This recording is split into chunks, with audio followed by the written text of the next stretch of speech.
સતત 6-7 મહિનાથી આ રોડ ચાલનો ચાલુ થયો. હાર્દિકભાઈ એવું કહેતા હતા કે ઓનલાઈન રોડ એટલે ખેડૂતોને વિરંગામ જવા માટે તકલીફ નહીં પડે, પરંતુ 6-7 મહિનાથી આ રોડ હજુ આવ્યો ને એવો હે.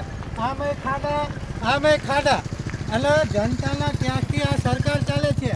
આ ગુજરાત ચાલતું હોય તો જનતાના ટેક્સથી, અને એ જ જનતા અત્યારે વિરગામ જાય એટલે કિલો ચીપડા આંસુમાં વળે. આ તમે જોઈ લો બે બાજુના રોડ રસ્તા. અને આજે અમે આમ આદમી પાર્ટી દ્વારા આ સુરેન્દ્રનગર હાઈવે ઉપર રામધૂન કરવાના છીએ અને કાણ પણ કરવાના છીએ, કારણ કે 6 મહિના ઉપર સમયગાળો થયો એમ છતાં રોડ રસ્તાનું કાર્ય હજુ ચાલુ થયું નથી. ઘણી બધી તકલીફ છે.